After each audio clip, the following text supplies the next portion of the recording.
안녕하세요. 사연에 빠지다의 DJ 민영입니다. 오늘도 두 가지 사연 준비되어 있으니 끝까지 함께 해주시고요. 그럼 오늘의 사연도 바로 만나볼게요. 안녕하세요, 여러분. 만나 뵙게 돼서 반갑습니다. 저는 지금 딸을 하나 키우며 살고 있는 50대 여자입니다. 여러분은 성선설을 믿으시나요? 사람은 본디 태어나기를 선하게 태어났지만 살면서 때가 묻어 악하게 된다는 이야기예요. 원래 전 성선설을 믿는 사람이었습니다. 요즘 뉴스나 언론에 보도되는 어두운 사회 소식들, 범죄 소식들을 접하면 성선설이 말이 되냐고 하실 수도 있지만 그래도 주변에 계신 가족과 이웃분들은 참 좋은 분들이잖아요. 그래서 전 성선설에 힘을 실어주고 싶었습니다. 하지만 10년 전에 일어난 경악할 만한 일을 당한 뒤로 저는 더 이상 성선설을 믿지 않습니다. 사람은 악하기 때문에 꾸준히 교화되고 교육되어야 하는 존재라고 생각하고 있어요. 10년 전 저에게 어떤 일이 벌어졌는지 궁금하시죠? 그럼 지금부터 제 이야기를 시작해보겠습니다. 제가 남편과 처음 만났던 때는 2000년대 어느 날로 그날은 핑크빛 설레임이 아닌 인생 최고로 무서웠던 날로 기억하고 있습니다. 당시 제가 다니던 회사는 수원 권선동에 있었는데요. 그날 수원 인계동에서 회식을 하고 밤 11시 무렵 집에 귀가하기 위해 택시를 잡으려고 대로에 서 있었습니다. 한 택시가 제 앞에 와서 섰는데 그 택시 안에 타니까 택시 기사님 말고도 뒷좌석에 한 남자가 타고 있었어요. 저는 손님이 계신 줄 몰랐네요. 다른 택시 탈게요. 하고 내리려고 했습니다. 아니에요. 뒷자리 남자는 제 친구니까 손님 가시는 곳까지 편하게 모셔다 드릴게요. 어서 타세요. 뭔가 느낌이 소름 돋는 듯해서 저는 그냥 내리려고 했지만 뒷좌석 남자의 손이 제 팔목을 덥석 잡는 게 아니겠어요? 아가씨, 그냥 타고 있으면 된다고. 모자 아래로 위협적인 눈빛을 읽고 저는 본능적으로 느꼈죠. 이건 납치구나. 바로 내려야 한다. 저는 그 남자의 손을 뿌리치고 차 문을 열고 나가려고 했지만 뒷좌석의 남자는 제 옷을 붙잡고 놓아주지 않았습니다. 그렇기 때문에 전 택시 문이 열린 채로 버둥거려야 했습니다. 살려주세요! 살려주세요! 저는 필사적으로 도망치려고 했고 다행히 지나가던 어떤 남자분 둘이 와서 그 택시에서 저를 꺼내주었어요. 그리고 택시에 타고 있던 남자들은 A씨 하고는 문을 닫고 황급히 출발해버렸습니다. 아가씨 괜찮아요? 택시에서 무슨 일을 당한 거예요? 전 너무 무섭고 놀란 마음에 길거리에 주저앉아 울고만 있었습니다. 그때 다른 남자 한 분이 제 등을 토닥거리면서 제가 진정되기를 기다려 주었어요. 제가 택시 탔을 때 기사님 말고도 뒷좌석에 남자 한 분이 절 억지로 태워가려고 했어요. 아무래도 납치당할 뻔했던 것 같아요. 겨우 진정해서 상황을 설명하자 남자 한 분이 그 택시의 번호판을 외웠다며 인근 파출소에 신고해야 한다고 했습니다. 전 아직도 무섭고 어떻게 해야 할지 모르겠어요. 지금은 그냥 집에 가고 싶어요. 제가 같이 동행해 드릴게요. 파출소에 신고하고 집까지 모셔다 드릴 테니까 걱정하지 마세요. 저 이런 사람입니다. 제가 무서움에 덜덜 떨며 경계하는 눈빛을 보여서인지 남자분은 자기 명함을 보여주었습니다. 우리는 여기랑 가까운 저쪽 저 회사 다니고 있어요. 전 신원 확실한 사람이니까 걱정하지 마세요.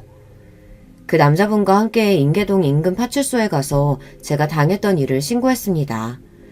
그리고 저와 같이 가준 남자분, 그분의 이름은 한병수였는데 병수씨가 저보다 더 적극적으로 당시의 상황을 경찰에게 설명해 주었어요. 택시 번호판까지 알려주었죠.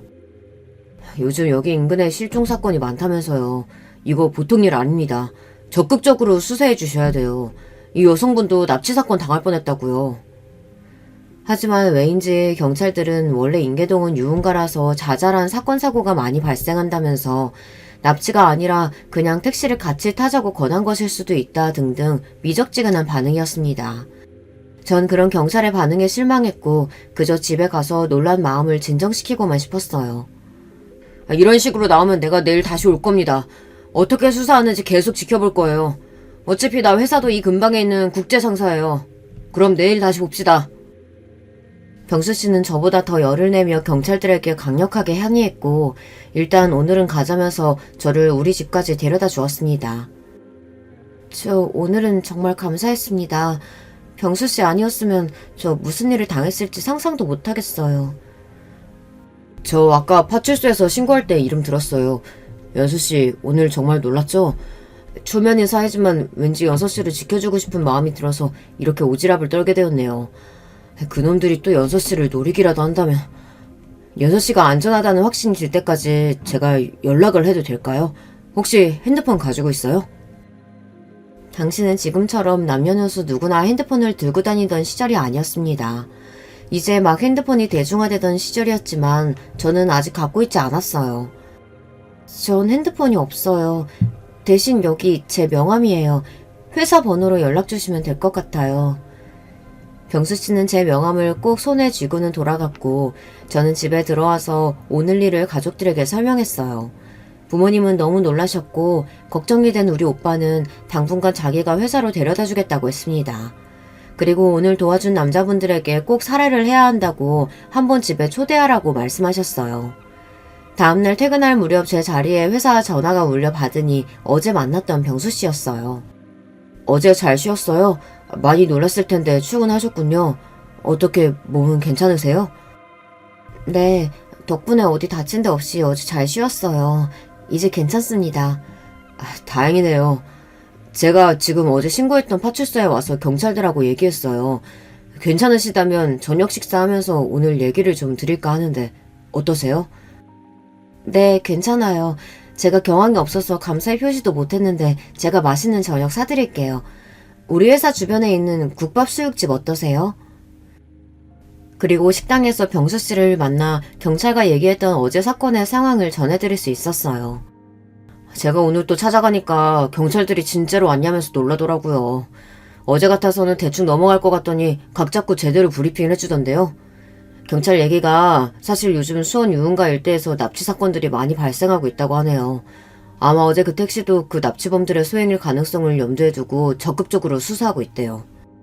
아마 수원 남부경찰서로 이관해서 강력히 형사들이 집중적으로 파고 있다고 수사 결과 나오면 바로 저에게 알려주기로 했습니다. 그렇군요. 어제 일 당하고도 사실 진짜 납치가 아니길 바랬는데 제가 정말 큰일 날 뻔했던 거네요. 다시 한번 병수 씨에게 너무 감사드려요. 뭘요. 대한민국 신체 건강한 남자가 여자를 보호하는 건 당연하죠. 그리고 이거 받으세요. 병수 씨는 저에게 새 핸드폰을 내밀었어요. 그저 여섯 씨가 안전한지 연락을 드리고 싶어서 산 거니까 부담 갖지 마세요. 제가 사드린 거고 앞으로 전화요금은 꼬박꼬박 여섯 씨가 내는 겁니다.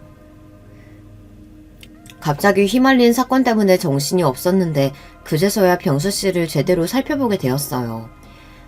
이 남자 단순히 날 도와준 사람뿐이 아니구나. 날 좋아하는 것 같아. 어제부터 제가 불안하지 않게 든든하게 지켜주고 남자답게 일을 처리하는 모습까지 사람이 참 믿을만하고 멋지다고 느껴졌어요. 병수 씨는 보통 키와 체격을 가졌고 눈과 코가 큼직한 호남이한 얼굴에 저보다 3살 많은 남자예요. 잘생긴 미남이라고 할 수는 없지만 남자답고 호쾌한 외모였습니다. 그날부터 자연스럽게 병수 씨와 저는 퇴근 뒤 자주 만나면서 데이트를 했습니다. 성격도 화통하고 남자다운 병수 씨에게 단점이 하나 있다면 사람을 만나고 술자리를 좋아한다는 것이었어요. 툭하면 절친들과 회사 동료들, 오며 가며 친해진 이웃 사촌까지 술 약속이 참 많았어요. 병수 씨는 늘 술이 거나하게 취해서 우리 집 앞에 와서 제 얼굴을 꼭 보고 갔습니다. 병수 씨와 사귀면서 제가 가진 불만은 술을 너무 좋아한다는 것이었어요. 그래서 술에 취해 있는 모습이 참 싫었지만 짧게나마 저를 보고 싶다고 우리 집 앞에 와서 제 볼에 뽀뽀를 하고 껴안으며 난 연수가 너무 좋아. 우리 늙어 죽을 때까지 함께하자. 이렇게 애정 표현을 하는 그를 보면 도저히 미워할 수가 없었어요. 우리 친정 가족들은 제가 연애한다는 사실을 눈치채셨어요. 임마, 너 어떤 논팽이 만나고 있는 거야. 이 오라버니 허락 받아야 되는 거 알지? 우리 오빠는 저보다 5살이나 많아서 어릴 때부터 저에게 자기가 아버지인 양 굴었습니다. 물론 그만큼 저를 아껴주는 오라비였지만요. 괜찮은 남자야. 지난번에 나 인계동에서 납치당할 뻔했을 때 도와준 남자고. 아, 그때 말한 그 남자구나? 그럼 괜찮을 것 같네. 아, 그때 그 청년이니? 안 그래도 은인한테 집에서 밥 한 끼 대접하고 싶었는데 언제 둘이 그렇게 된 거라니? 아유, 참 드라마 같은 인연이다. 그치? 그래서 친구는 언제 집에 데려올 거야? 엄마와 오빠는 남자친구를 언제 데려올 거냐고 성화였어요. 그날 병수 씨에게 우리 가족들이 보고 싶어 한다는 이야기를 하니 왜 안 가겠어? 당장이라도 갈 수 있지. 난 진작부터 연서 씨네 집에 들어가고 싶었다고. 당장 이번 주말 어때? 병수 씨는 이렇게 적극적으로 나왔죠. 그 주의 토요일 저녁 전 병수 씨를 데리고 집에 왔습니다.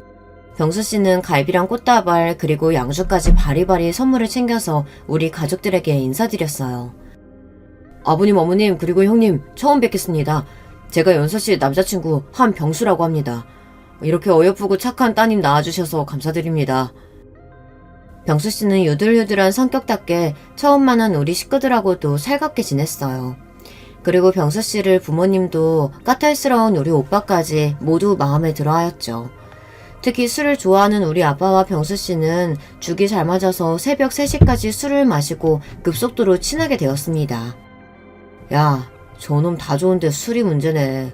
결혼하고도 너 저거 못 잡으면 고생한다. 그러게 말이야. 사귀면서 병수 씨랑 다툴 일이 하나도 없는데 저 술이 문제네. 병수 씨는 그 뒤로도 우리 아빠랑 술잔을 기울이는 사이였는데 자기들끼리 결혼 날짜도 잡아버렸죠. 연선이 나이도 이제 30이 다 됐다. 미룰 게 뭐가 있어? 한서방이 착실하게 직장 잘 다니지.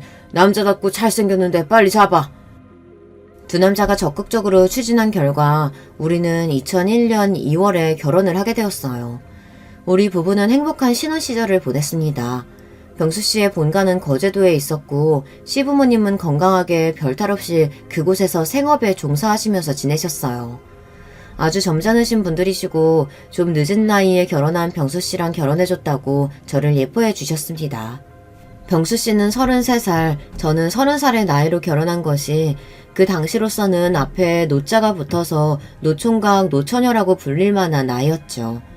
시부모님은 명절 때만 찾아뵈어도 되고 일주일에 한 번씩 전화를 드리면 돼서 다른 여자들에 비하면 아주 좋은 시댁분들을 만난 거였어요.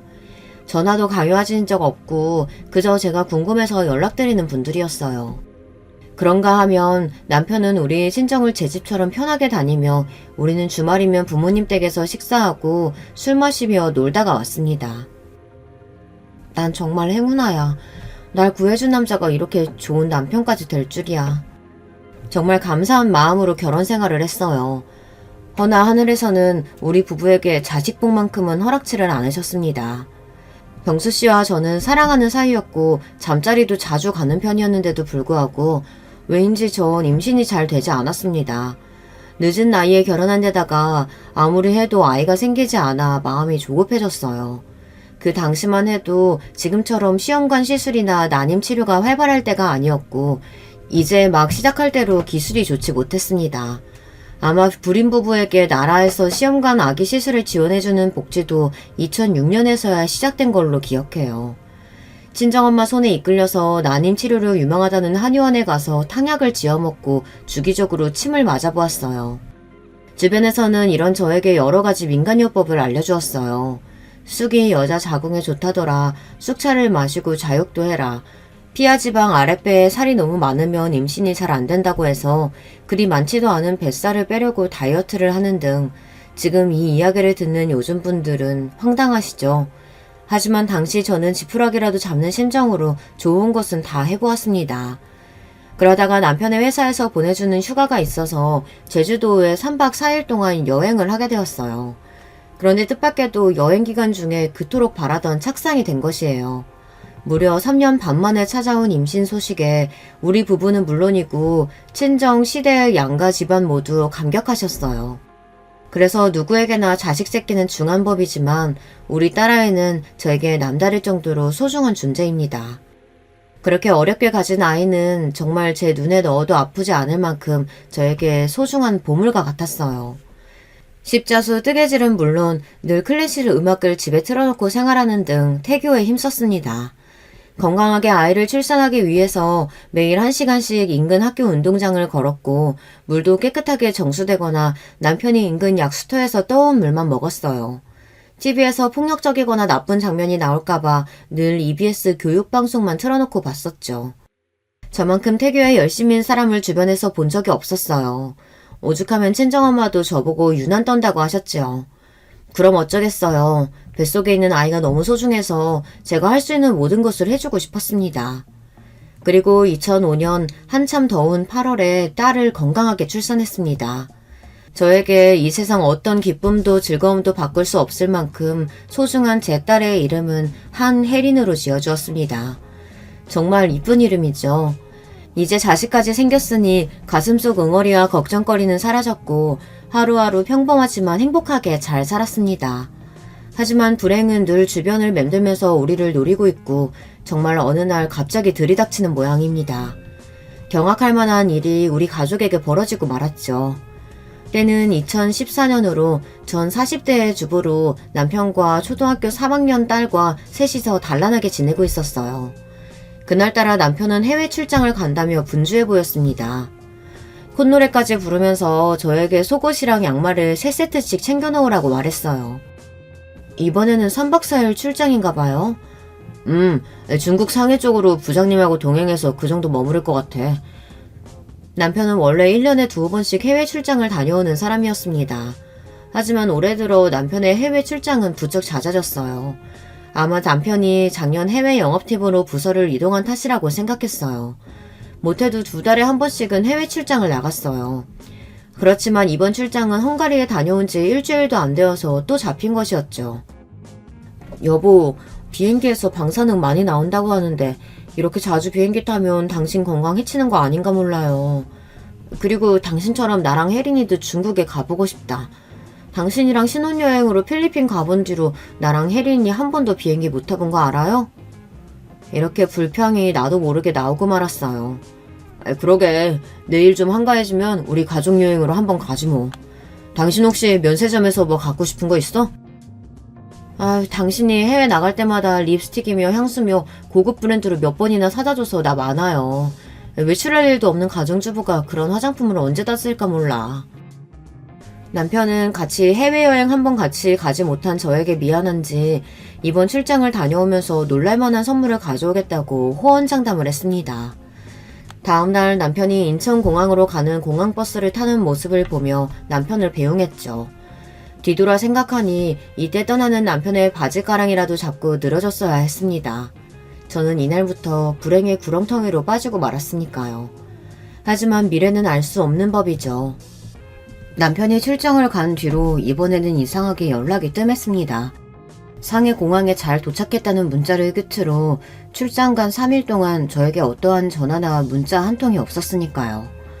한국으로 돌아오는 날이 되었어도 남편의 전화가 닿지 않자 저는 걱정이 된 나머지 남편 회사 부서에 전화를 걸었습니다. 네, 국제상사 해외 마케팅 부서입니다. 현재 한병수 과장님은 부재 중이에요. 어디신지 말씀 주시면 메모 남겨드리겠습니다. 네, 안녕하세요. 전 한병수 과장의 아내 되는 사람입니다. 이번에 떠난 중국 출장 내내 4일 동안 연락이 되질 않아서 회사에서 무슨 일이 생겼는지 궁금해서 전화드렸어요. 네? 한 과장님이 중국 출장이라고요? 아니요. 한 과장님은 개인적인 사정으로 4일 동안 연차 쓰셨습니다. 그리고 오늘 출근하셨어야 하는데 아직 안 돌아오셔서 연락드렸는데 전화를 받지 않으시네요. 혹시 아내분께서 어떻게 된 일인지 아실까요? 뭐라고요? 남편이 회사 출장을 간 게 아니에요? 전화를 끊고 나서 전 어리둥절했습니다.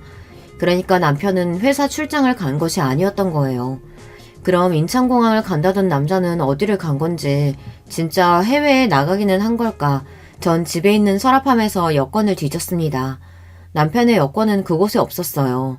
그렇다는 얘기는 남편은 분명 다른 이유로 해외에 출국을 한 것이었습니다. 갑자기 불안함이 엄습해왔어요. 몇 시간이 지나고 제 막연했던 불안함은 현실로 드러나고 말았습니다. 한 병원에서 연락을 받은 것이에요. 여보세요? 혹시 한병수 씨 보호자 되십니까? 환자분이 소지하고 있던 신분증의 이름은 한병수고 생년월일은 1968년 3월 9일입니다. 이 환자분과 가족관계 되십니까? 네, 제 남편이에요. 제가 그 사람 아내고요. 제 남편 지금 어디 병원이라고요? 저는 불이 나게 연락받은 병원으로 달려갔습니다. 하지만 병원에서 남편의 모습은 찾을 수 없었고 전 안내 데스크에서 한병수 환자를 찾고 있다고 말했습니다. 데스크에서 일하던 간호사는 컴퓨터를 조회해보더니 저에게 말했어요. 아까 연락받으신 보호자 맞으시죠? 한병수 씨는 인천항 부근 해안가에서 의식이 없는 채로 어부에게 발견돼서 119에 호송되었어요. 자켓 안에 들어있던 지갑과 신분증과 보호자분 연락처 스티커가 있어서 빨리 전화할 수 있었어요. 네, 그런데 제 남편이 보이질 않아서요. 어디에 가야 했을까요? 환자분 상태가 위독해서 지금 응급수술 중입니다. 수술실 C 앞에서 대기하고 있으세요. 건강하던 남편이 갑자기 위독한 상태로 수술 중이라니. 저는 영문도 모른 채 그저 수술실 앞에서 기도를 하며 있었습니다. 그때 수술실 밖으로 한 의사분이 급히 뛰어나와 이야기를 하는 겁니다. 네, 참 이런 경우가 또 있나. 한병수 씨 보호자분 어디 있습니까? 네, 저예요, 저. 하고 바로 의사 앞으로 뛰어갔습니다. 남편의 수술을 하던 의사는 놀라운 일을 발견하고는 수술하고 급히 나온 것이었어요. 그리고 의사가 발견했던 놀라운 일이란 남편의 배에는 절개했다가 꿰맨 자국이 있더라는 겁니다. 그것도 수술 자국은 하루 이틀 정도밖에 안 된 것이며 전문적인 의료기관에서 받은 수술의 모양새가 아니었기 때문에 의사는 저에게 환자에게 도대체 무슨 일이 일어난 것이냐며 물었습니다. 제가 알기로 남편은 어떤 수술도 받아본 적이 없었고 남편이 해외 출장을 갔었는데 연락이 두절되어 전 아무것도 모른다고 말할 수밖에 없었습니다. 의사는 곧이어 더 충격적인 사실을 이야기했습니다. 남편의 복부를 절개해서 보니 장기 중에 신장 하나가 적출된 것을 발견했습니다. 또 한쪽 눈 각막도 적출되어 있네요. 이게 도대체 무슨 귀신 씨나라 까먹는 소리일까요? 의사는 즉시 경찰에 신고를 했습니다. 환자는 현재 신장과 각막이 적출된 상태입니다. 아무래도 환자는 분명 불법 장기 적출 범죄에 연루된 것 같습니다. 당장 병원에 와서 환자를 조사해 주셔야 합니다. 이게 믿어지십니까? 평범한 제 남편이 하루아침에 장기 적출을 당했다니요. 의사는 놀라서 아무 말도 못하고 서 있는 저에게 설명을 이어갔습니다. 제가 군산에 있는 외과병원에서 일하고 있을 당시 간혹 항구에서 발견된 환자 중에 이런 사례를 본 적이 있어서요. 경찰서에 신고하고 몇 차례 참고인 조사를 한 적이 있습니다. 군산경찰서에서는 중국이나 필리핀의 불법 조직에서 한국인 관광객을 타겟으로 납치해서 필요한 장기를 적출하고 나서 운이 없으면 중국 땅에 버리고 운이 좋으면 밀항선을 통해서 우리나라 항구 쪽에 버린다고 합니다. 중국의 장기 이식 비즈니스는 아주 큰 사업입니다. 당시 사람의 간의 가격은 미화 13만 달러, 신장 가격은 미화 8만 달러로 꽤 큰 돈을 벌 수 있었기 때문이죠. 중국 공산당은 2013년에 국가 장기 분배 시스템을 구축했고 암암리에 중국의 이식 장기가 풍부한 것은 정치범에게서 장기를 적출했기 때문이라는 무시무시한 이야기입니다. 저도 옛날에 어디 뉴스에서 중국에 여행 갔던 어느 신혼부부의 시신이 발견되었는데 그 안에 장기가 송두리째 사라져 있었다고 들은 것 같아요. 전 그냥 괴담인 줄로만 알았는데 제 남편이 그런 범죄에 연루되었다니 정말 믿기지 않는 일이었어요. 저는 간절하게 남편이 무사하게 수술을 마치고 깨어나기를 기도드렸습니다. 다행히도 남편은 수술이 끝나고 병실에 옮겨진 지 5시간 만에 깨어나서 눈을 떴어요. 여보, 정신이 들어요? 당신 정말 죽다가 살아났어. 해외 출장 가서 도대체 무슨 일이 있었던 거예요? 남편은 수술한 부위가 아픈지 신음소리만 내며 제 질문에 답하지 못했습니다. 저는 병실 밖 간호사에게 가서 남편이 마취해서 깨어났고 고통이 심하니 좀 봐달라고 했죠. 그렇게 잠시 뒤 병실에 돌아와 보니 그 사이 어떤 남자 2명이 남편과 심각한 이야기 중이었습니다. 그 남자들은 바로 형사였던 거예요. 아까 의사의 신고로 형사는 피해자인 남편에게 어떤 일이 일어났는지 물어보고 있었습니다. 중국은 실종과 납치가 빈번하게 일어나는 나라예요. 언론에 크게 알려지진 않았지만 실은 중국이나 필리핀 등에서 한국인 실종자는 결코 적지 않은 수준이죠. 그 중에 한병수 씨처럼 살아서 신장과 각막 하나만 없어져서 돌아온 케이스는 정말 적죠. 그래서 어떤 일을 당하셨고 누구를 만났는지 소상히 말씀해 주셔야 우리가 한병수 씨를 그렇게 만든 용의자들을 추적할 수 있을 겁니다. 저는 제 일을 알리고 싶은 마음도 없고요. 경찰에 조사를 요청한 적은 더더욱 없습니다. 제발 돌아가 주세요. 이건 한병수 씨 마음대로 넘어가고 덮어둘 일이 아닙니다. 강력범죄고 형사사건이기 때문에 우리는 수사에 들어가야 한단 말이에요. 계속 이렇게 협조하지 않으시면 저희도 다른 방법을 써야겠네요. 일단 다음에 다시 돌아오겠습니다. 회복하시고 되도록 빨리 서해 나와서 조사에 협조해 주시기 바랍니다. 무슨 연유인지 남편은 경찰에 수사 요청해도 중국에 가서 어떤 일을 당한 건지 입을 다물고만 있었어요. 여보, 잘은 몰라도 당신이 국제 범죄자들에게 그렇게 끔찍한 일을 당한 거라면 우리 경찰이 수사해서 잡아야 하지 않겠어요? 지금도 어디선가 그 나쁜 놈들이 한국 사람들에게 또다시 몹쓸 짓을 한다면 어떡해요. 남편은 저에게 아무 말도 못하고 그저 반대 방향으로 돌아 누웠습니다. 병원에서 강제로 적출된 장기가 없어도 괜찮은지 몇 가지 검사들을 계속 진행됐고 남편은 다행히 건강을 잘 회복할 수 있었습니다. 하지만 남편은 전에 없이 한숨을 쉬며 낯빛이 까만 채로 하늘만 멍하니 보며 시간을 보내고 있었어요. 아마도 무시무시한 일을 당한 트라우마 때문인 것 같았어요.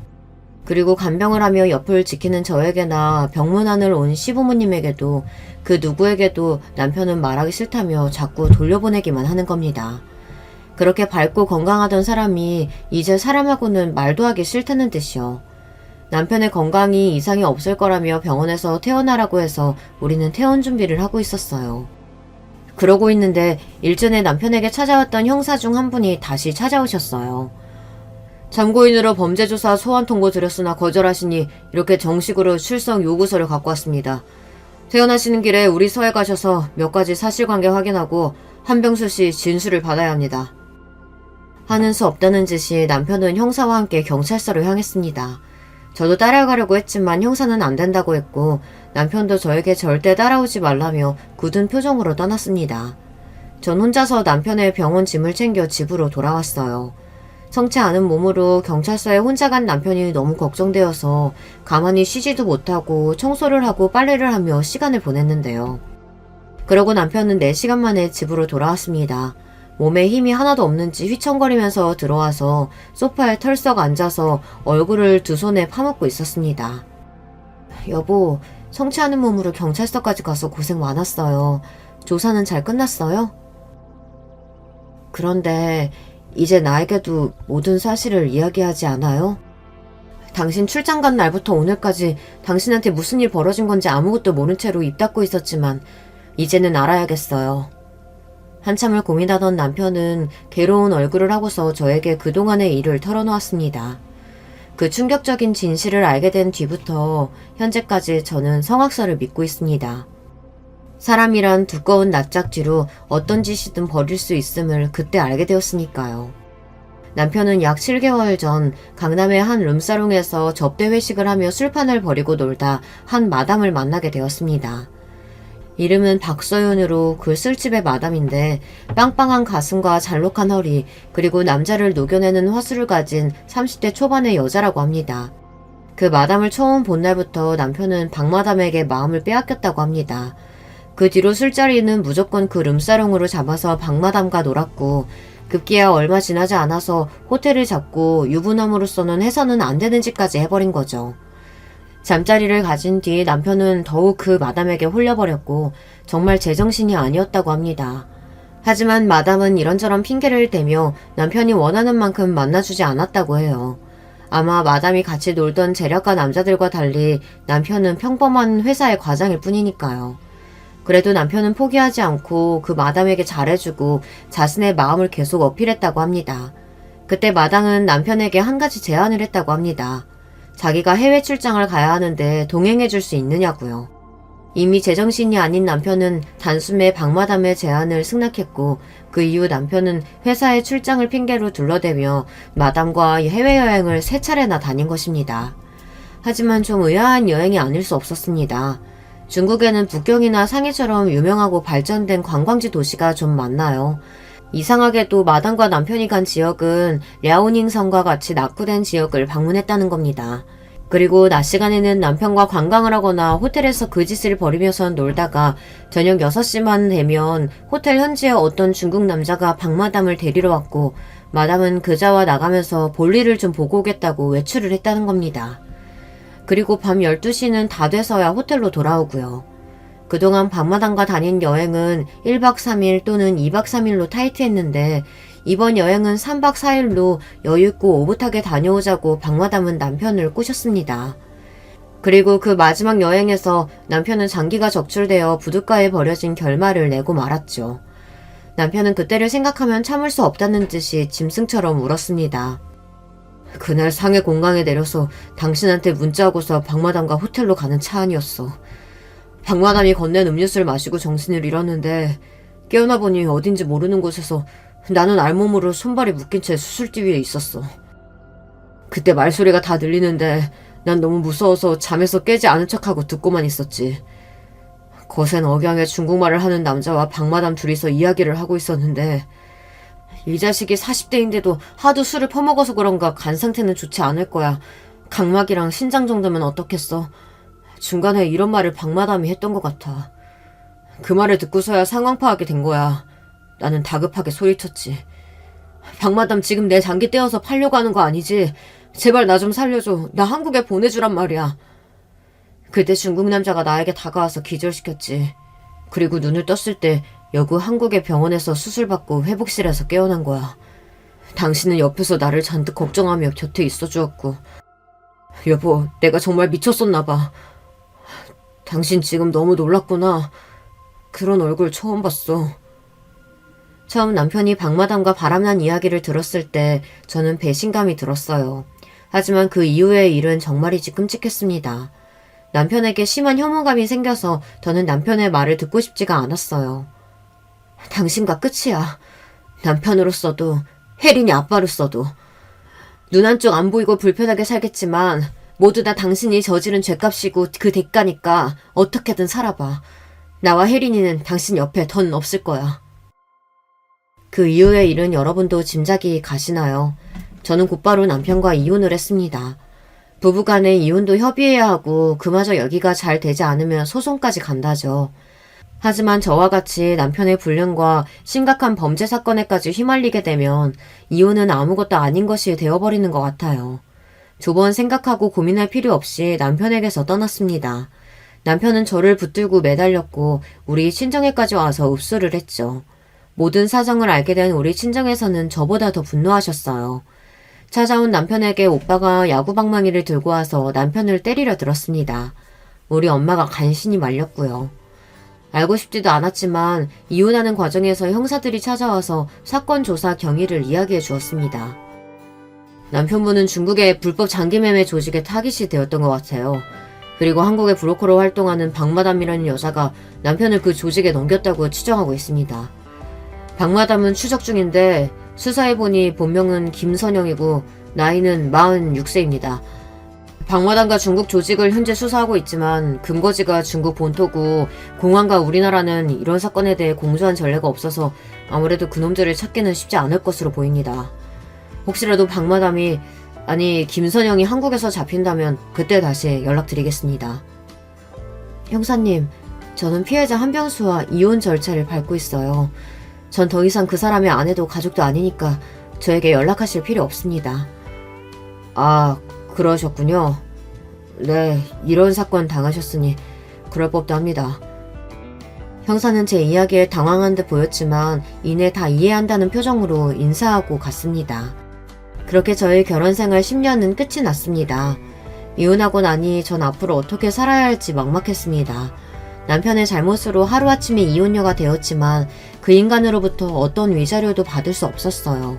다만 함께 살고 있던 아파트를 팔고 난 돈을 반씩 나눠 가졌을 뿐입니다. 양육비도 받지 못한 저는 당장 먹고 살 돈을 벌어야 했죠. 혜린이를 낳고 산 10여 년 동안 세월 동안 가정주부였고 이미 40줄에 들어선 저를 어디서나 써줄까요? 처음에는 매일 일당 5만원을 준다는 공장에 나가봤습니다. 소스통을 세척하고 여기에 소스를 담는 일을 하는 것이었어요. 아침 8시에 경기도 오산시에 있는 공장까지 가는 셔틀버스를 타야 했고 9시부터 오후 6시까지 점심시간 1시간과 중간 휴게시간 20분을 빼고는 온종일 서서 일해야 했습니다.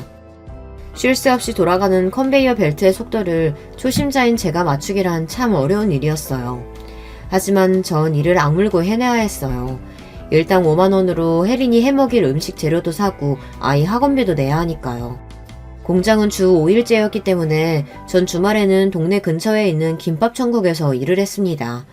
공장 셔틀버스를 타고 가는 길가에 있는 김밥집이었는데 직원을 구한다는 공고문을 봤거든요.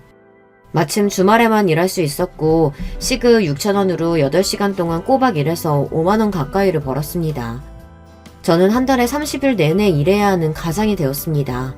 그렇게 해서 우리 딸을 먹이고 입히고 학교를 보낼 수 있어서 다행이었어요. 10년 넘게 남편이라고 함께 살맛대고 산 남자가 술집 마당과 바람을 핀 데다 중국에 가서 장기를 잃고 온 반병신이 되었다는 사실을 전 아직도 받아들이지 못했어요. 그런 남편과의 지난 결혼 생활 따위는 잊고 차라리 바쁘게 일하고 돈을 벌며 딸의 뒷바라지 하는 것이 내 남은 인생의 이유라고 생각했습니다. 전 남편만 떠올리면 저는 딱 죽고만 싶었거든요. 시간이 지나도 잊혀지지 않는 슬픔이 있다는 것을 전 그날 이후로 지금까지 경험하고 있어요. 제가 일하던 김밥집 사장은 49세의 남자였는데 사람이 무뚝뚝하고 불친절하고 직원들에게 일만 시키는 사람이었어요. 저 역시 돈만 벌면 되니까 제 개인사 따위 관심 갖지 않는 사장이 편했는데 제가 잡담이나 농담도 안 하고 오로지 일만 하니까 사장님이 저를 궁금해하기 시작했습니다. 조연서 씨, 내가 석 달 동안 지켜보니까 말도 잘 안 하고 혹시 집에 무슨 안 좋은 일 있어요? 사장님, 전 제 개인적인 이야기 하고 싶지 않습니다. 그래요. 그럼 이건 어때요? 그동안 일 열심히 잘해주었는데 앞으로 평일과 주말 모두 김밥집에 나와주면 어떻겠어요? 주방에 권씨 아줌마도 이번 달 말까지만 일한다고 하니 연서씨가 아예 정직원으로 일해주면 좋겠습니다. 월급은 220만원으로 올려주고 4대 보험도 해줄게요. 생각해보겠어요? 저에게 사장님의 제안을 거절할 이유 따위는 없었습니다. 공장은 김밥집보다 일도 더 힘들었고 작업반장이라는 34살짜리 놈이 맨날 저를 포함한 여직원들에게 욕설에 성희롱까지 해서 다니는 것이 고역이었거든요. 게다가 한 달 내내 일해도 150만원 정도 버는 제가 왜 이 일을 안 하겠어요. 그날부터 전 한 달 내내 사장님과 알바생 한 명과 같이 김밥집에서 일했습니다. 알고 보니 사장이라는 남자도 팔자가 기구한 것 같았습니다. 4년 전 아내가 췌장암으로 투병을 하다 세상을 떠났다고 합니다. 췌장암이라는 것이 참 독하고 고통스러운 암이라 사장의 아내분은 9개월 정도 투병했지만 그간의 사정이란 입에 담기 어려울 정도로 힘들고 끔찍했다는 것입니다. 사장에게도 딸이 하나 있는데 지금 고3이라서 한참 입시를 준비하느라 바빠서 김밥집을 마치고 집에 가도 아무도 없다는 말을 했습니다. 하루는 사장님이 저에게 시간이 되면 옆에 있는 삼겹살집에서 야식이나 먹자고 했어요. 저는 조용히 삼겹살을 굽고 있었고 사장은 소주를 시켜 말없이 여러 잔을 혼자 들이켰습니다. 윤서씨도 같이 한잔 하실래요? 전 집에서 기다리고 있는 딸애가 있어서 술을 마시지 않아요. 아, 딸이 있다고 했죠? 몇 살이나 됐어요? 11살이에요. 아직 초등학생이죠. 석 달 동안 조연서씨 옆에서 지켜보니 내가 딱 4년 전 모습이 그랬어요. 아내 잃고 딸 하나 키워낼 생각 말고는 내가 살면서 할 수 있는 건 없었어요. 내가 밥은 어떻게 먹는지 사람과 아무 말도 하고 싶지 않고 웃음도 잃은 채로 한동안 살았던 것 같아요. 그래서 연서씨 보면서 아, 이 여자에게도 뭔가 깊은 세연이 있겠구나 했죠. 원래 나는 직원이나 알바생들한테 관심을 안 갖는 사람이니까 불쾌하게 생각하지 마요. 그저 조연서 씨에게서 과거의 내가 보였을 뿐이니까. 이상하게도 그렇게 무뚝뚝하게 말하는 사장님의 말이 위로가 되었습니다. 제 사연처럼 시궁창은 아니었겠지만 자기 상처를 드러내 보이는 것이 어디 쉬울까요? 사장님이 저에게 연민을 느끼고 자기 이야기를 들려주는 것만으로도 숨이 쉬어지는 기분이었어요. 처음엔 실수가 많았던 김밥집에서 이제는 일도 손에 있고 안정적으로 월급과 의료보험도 받으며 살다 보니 전 남편의 기억이 조금씩 희미해지기 시작했어요. 점차 김밥집에서 사장님과 알바생과 한마디씩 의미 없는 대화도 주고받게 되고 친밀감도 느끼게 되었습니다. 같이 일하는 알바생은 22살의 여자 대학생인데 참 순수하고 착한 아이였어요. 아줌마, 처음 왔을 때는 얼굴이 너무 어둡고 우울해서 말 걸기 어려웠는데 요즘은 아줌마가 편해 보여서 좋아요. 사장님도 티는 안 냈지만 아줌마 은근히 걱정하고 챙기시더라고요. 주방에서 일하던 권씨 이모도 내보내고 아줌마 직원으로 채용하시고요. 정말이야? 사장님은 권씨 아줌마가 그만둔다고. 그건 아줌마가 알면 부담스러울까 봐서 둘러대신 거겠죠. 월급도 꽤 많이 챙겨주셨죠? 전에 아줌마 딸 초등학생 여자애가 왔었잖아요. 사장님이 그때 아줌마 혼자 딸 키우고 어렵게 사는 걸 눈치채신 것 같아요. 그리고 제가 보기에는 사장님이 아줌마 좋아하는 것 같은데요? 한참 어린 학생이 어른들 놀리는 거 아니야. 내 인생에 남자는 없어. 넌덜머리가 난다고 아주. 무서운 표정으로 단호하게 말하는 저에게 놀란 알바는 입을 꾹 다물고 다른 곳으로 갔습니다. 그때 사장님은 테이블에 앉아서 골머리를 썩는다는 듯 말했습니다. 정산이 왜 이렇게 안 되냐. 이달 비용이랑 수입 전표가 합계가 영 안 맞네. 괜찮으시면 제가 도와드릴까요? 원래 아이 낳기 전까지는 회사 재무팀에서 회계 관리를 했거든요. 제가 회계 처리한 내용을 엑셀로 만들어서 일목요연하게 정리해 보여주니 사장님 얼굴이 환해졌습니다. 정말 고맙네요. 이런 전문적인 일까지 할 수 있는 사람인 줄 몰랐는데 다시 봤어요. 그럼 앞으로 마감 시간에는 식당님 말고 나랑 같이 정산 좀 도와줄 수 있겠어요? 결혼 전에 했던 업무가 소상공인인 사장님에게는 꽤 도움이 되었던 것 같아요. 어느 순간 저와 사장님은 단순한 사장과 직원과의 관계를 넘어서 동업자같이 보이기도 했어요. 저는 가게의 대출이나 인건비, 고정비 등의 재무 상황에 대한 조언도 했고, 사장은 전문적인 도움을 받으니까 훨씬 가게 경영이 좋아졌다며 고마워했습니다. 그렇게 김밥집에서 일하면서 저는 점차 웃는 날이 많아졌습니다. 사장님과 저는 날로 가까워지고 함께 대화하고 일하는 순간순간이 행복하게 느껴지기 시작했어요. 그토록 각박한 제 팔자에도 한 줄기 빛이 드는 모양입니다. 그리고 어느덧 이제 이혼한 지 9년의 세월이 쏜살같이 지나갔네요. 여러분, 저에게도 자랑할 만한 일이 처음으로 생긴 것 같아요. 고생해서 키워낸 내 딸이 그 어렵다는 충남대 의대에 합격한 거예요. 흔한 과외나 비싼 학원도 보내주지 않았는데 딸 혼자서 힘으로 공부한 결실입니다.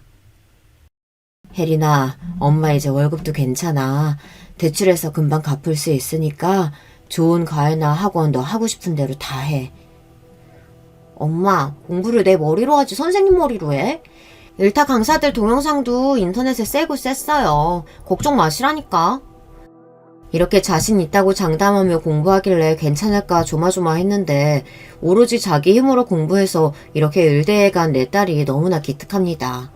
딸의 의대 합격 소식을 알게 된 전 남편은 갑자기 저에게 전화를 했어요. 우리 혜린이가 의대에 붙었다니 진짜 우리 딸 대단하다.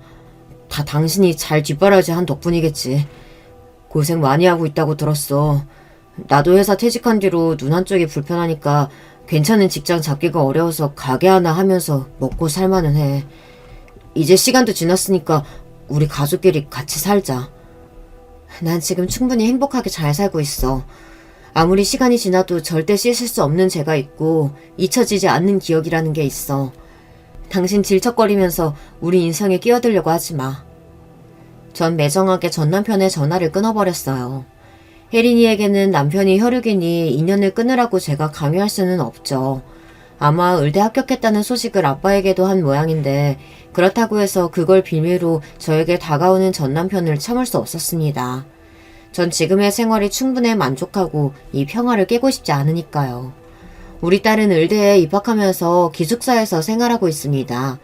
이를 계기로 저는 사장과 동거하고 있습니다. 여러분에게 갑작스러울 수 있지만 사장과 저는 남녀로 가까워지고 의지하는 사이가 되었어요. 사장은 지난 겨울 우리 딸의 의대 합격 축하 파티를 열어주었습니다. 그리고 사장은 딸에게 이야기했어요. 오늘 혜린이 축하하는 자리기도 하고 이 아저씨가 폭탄 선언 하나 해도 될까? 네, 하세요. 사장은 저에게 얼굴을 돌리고 조금 긴장하면서 이야기를 하기 시작했죠. 나 곧 있으면 환갑이에요. 내 딸은 성인이 된 이후 독립하겠다고 나가 산 지도 벌써 7년이요. 혼자 불 꺼진 집에 들어가기가 너무 싫어서 당신 있는 가게에서 최대한 버티다가 집에 가는 거 이제 눈치챌 때도 됐지 않나? 우리가 앞으로 살 날이 얼마나 남았는지도 모르는데 남은 시간 동안 같이 잘 살아봅시다. 사장님은 이렇게 청혼처럼 고백했어요. 저는 너무 놀랐지만 딸은 이미 사장과 제 사이를 짐작하고 인정하고 있다는 듯 박수를 치며 축하해 주었습니다. 딸은 엄마를 혼자 남겨두고 의대 기숙사에 가는 것이 걱정이었는데 사장 아저씨 덕분에 안심이라고 말이죠. 저도 사실 사장과 함께하는 동안 그에게 마음을 주고 의지한 지 꽤 되었습니다. 전 남편에게 질려서 내 인생에 다시 남자가 없을 거라고 다짐했지만 9년의 시간 동안 함께하고 지켜봐온 지금 그를 거부할 수는 없었습니다. 그 이후로 저는 사장님이 사는 집에 들어가 부부처럼 살고 있어요. 그리고 같이 김밥집 문을 열고 같이 퇴근하면서 지내고 있답니다. 우리는 한 번씩 배우자와 헤어진 아픔을 겪었던 중년이 넘은 나이이고 장성한 딸도 있어요. 그래서 결혼은 신중히 천천히 생각하기로 했죠. 사장님과 함께 의지하며 살고 가게도 같이 경영하는 지금 저는 충분히 행복하니까요. 제 사연이 채택되어 이 유튜브에 성우님 목소리로 방송을 타게 된다면 저 당당하게 자랑 좀 해보게요. 김밥집에 틀어놓고선 사장님이랑 함께 들어볼게요. 제 사연을 함께 들어주신 많은 분들께 감사드립니다. 그럼 저도 여기서 인사드려요. 안녕히 계세요. 여러분, 두 번째 사연 시작하기 전에 좋아요, 구독 꼭 눌러주실 거죠? 그럼 두 번째 사연 바로 시작합니다. 저는 작은 애견용품 샵과 미용실을 운영하고 있는 애견 미용사입니다. 저는 결혼을 2번 했는데요. 첫 번째 결혼은 정말이지 제게 좋은 기억이라곤 조금도 없는 최악의 시간을 안겨줬고, 두 번째 결혼은 마음고생도 많이 하고 몸도 힘들었지만 결혼하기 참 잘했다는 생각이 들게 만들어주는 시간이었어요.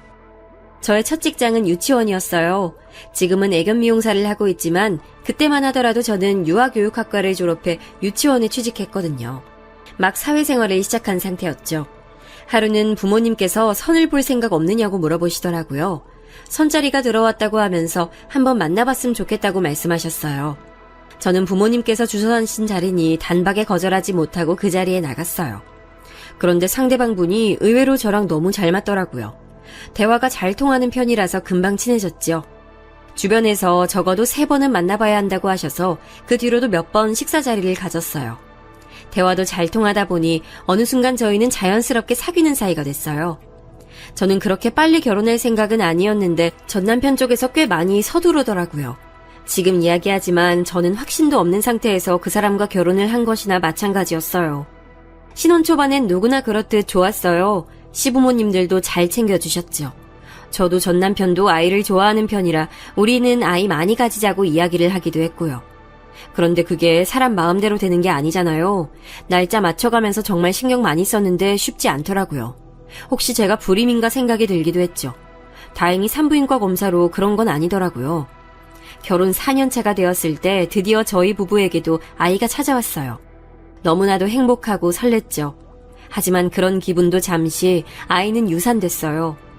애타게 기다린 만큼 마음도 많이 아팠죠. 시어머니께서는 어쩔 수 없는 일이라고 하시면서 괜찮다고 곧 좋은 소식이 들릴 것이라고 하셨지만 제 마음은 그게 아니었어요.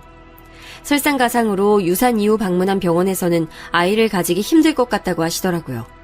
시부모님께서는 엄청난 충격을 받으셨습니다. 전 남편이 3대 독자였거든요. 그런데 며느리가 갑자기 아이를 갖지 못할 것이라고 하니 그 충격이 보통은 아니었지요. 전 남편 역시 어쩔 수 없는 일이라곤 하지만 엄청 실망한 얼굴을 하더군요.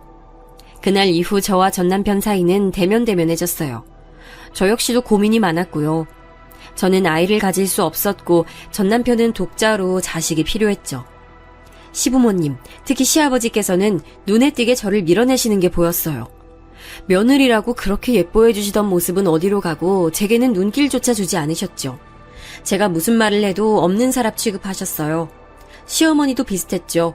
제가 아는 모든 것들은 마음에 들지 않으시는지 늘 잔소리에 화가 많으셨어요.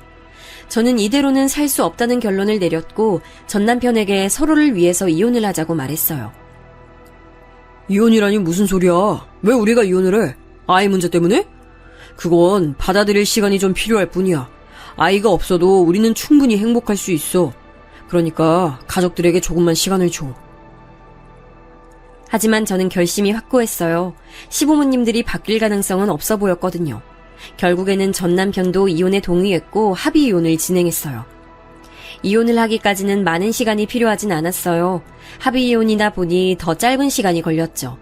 저는 유산의 아픔을 제대로 극복하지도 못한 채 이혼까지 해버린 상태로 다시 예전에 혼자로 돌아왔어요. 그때 시작한 게 유기견 보호소 봉사활동이었어요. 아이를 잃고 나니 도저히 유치원에서는 일을 못하겠더라고요. 아이들을 보고 있으면 감정 조절이 제대로 되지 않았죠.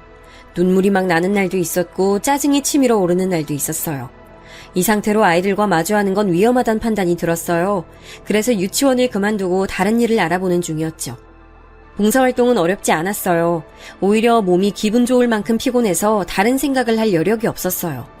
그때 처음 만난 것이 지금은 무지개 다리를 건넌 아롱이였어요. 믹스견인데 뜬장에서 구조한 상태였죠. 처음 아롱이를 만나고 나서 한동안은 잠을 잘 수 없었어요. 눈만 감으면 자꾸 눈앞에 아른거렸거든요. 이름이 아롱이가 된 것도 그 때문이죠. 저는 큰맘 먹고 아롱이를 입양하기로 결정했어요.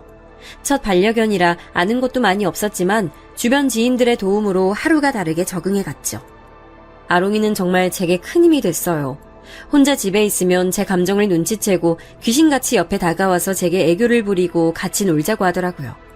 정말이지 아롱이가 아니었더라면 저는 더 긴 시간으로 그렇게 무력하게 보냈겠구나 싶었죠. 그렇게 아롱이와 생활을 하다 보니 애견 미용에 관해서도 관심이 생기더라고요. 그래서 늦게나마 자격증을 따기 위해 준비를 시작했죠. 온몸에 흉터가 생겼지만 저는 잠시도 쉬지 않고 시험을 준비했어요. 그리고 곧 당당하게 자격증을 손에 넣고는 작은 미용실을 오픈하게 됐죠. 저는 미용은 물론 반려견들에게 필요한 반려용품을 판매하기 시작했어요. 오고 가며 많은 반려인들을 만나서 서로가 치유받은 이야기를 나누기도 했어요. 지금의 남편을 만난 것도 이쯤이었어요. 하루는 작은 푸드를 미용시키러 온 부자가 있었죠. 태어나서 처음으로 미용을 하러 왔다고 하는데 아들이 엄청 긴장을 하고 있더라고요. 저는 어린 푸들에 관해 몇 가지 질문을 하고는 너무 걱정하지 마시라고 말씀드렸죠. 얌전하다고 말했던 것과는 다르게 주인이 시야에서 벗어나자 푸들은 잠시도 가만히 있질 못하더라고요. 뭐가 그리 궁금한지 여기저기 냄새 맡고 물어보고 아주 난리도 아니었죠.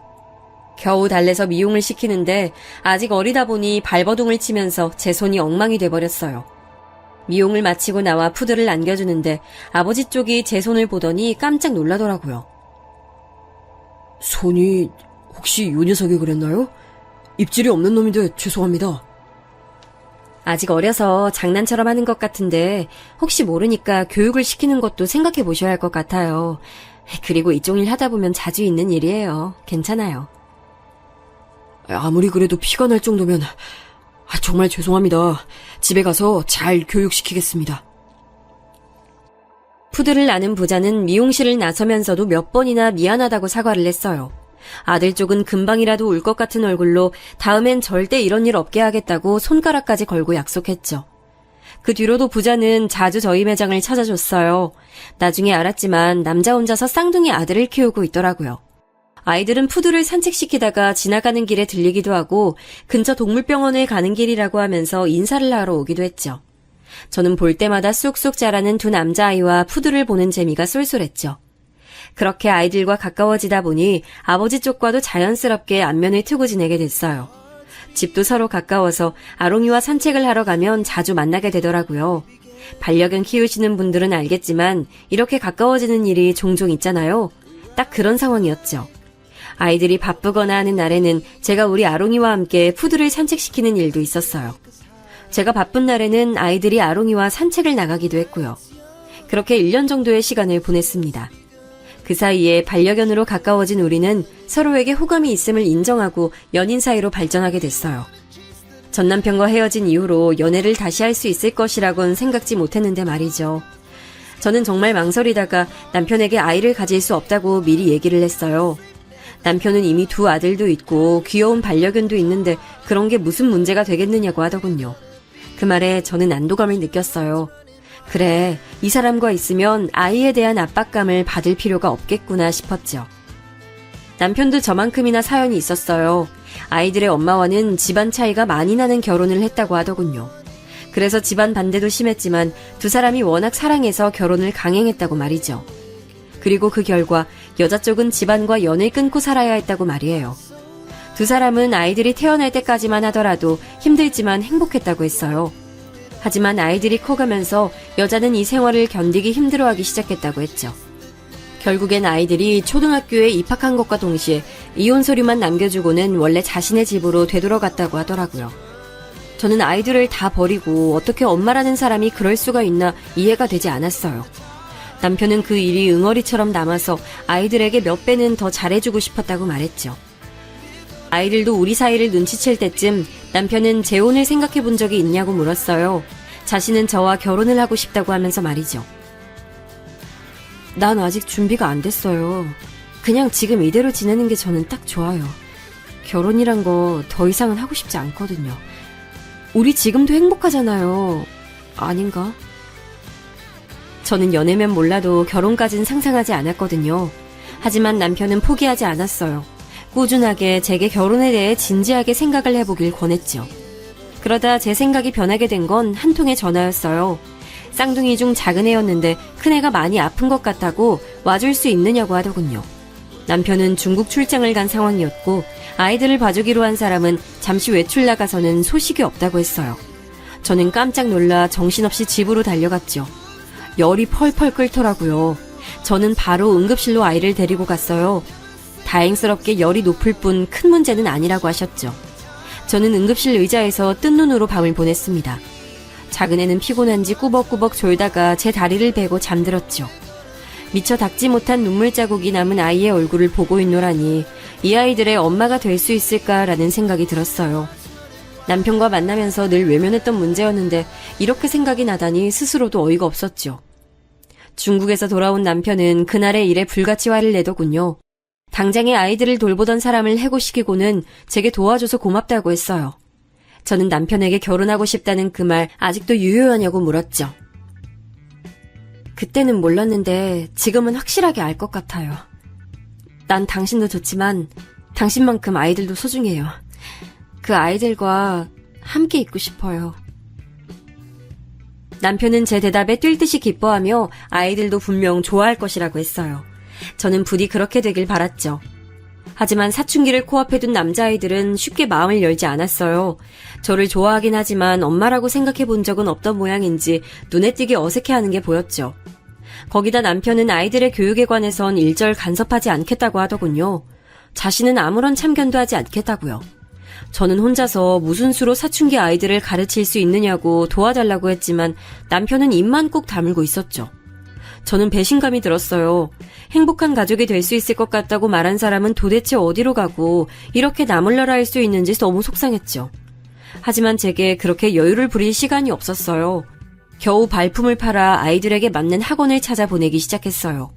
고작 학원 하나 찾는 일인데도 제게는 심장이 터져나갈 만큼 어려웠어요. 중학생이 된 두 아이들은 더 심하게 사춘기를 타기 시작했어요. 방문을 닫고 들어가서는 전혀 나오질 않았죠. 귀에 항상 이어폰을 끼고 있으면서 제 말은 들리지 않는 사람처럼 행동하더군요. 심지어는 연락도 없이 늦는 날도 많았어요. 지금 시간이 몇 시인데 이제 들어와. 집에서 사람 기다리고 있다는 생각은 안 해? 지금 어디 갔다 오는 거야? 무슨 상관이세요? 남이서 어디를 갔던 뭐라던 무슨 상관이시냐고요? 너 지금 말버릇이 그게 뭐야? 남이서? 난 맞잖아요. 무슨 자격으로 우리한테 소리를 지르고 그래요. 아빠랑 같이 산다고 뭐라도 되는 것처럼 굴지 마세요. 귀찮으니까. 저는 순간 너무 놀라서 아무 말도 할 수 없었어요. 자격을 운운하는데 내가 지금 무슨 짓을 하고 있는지 혼란스럽기도 했고요.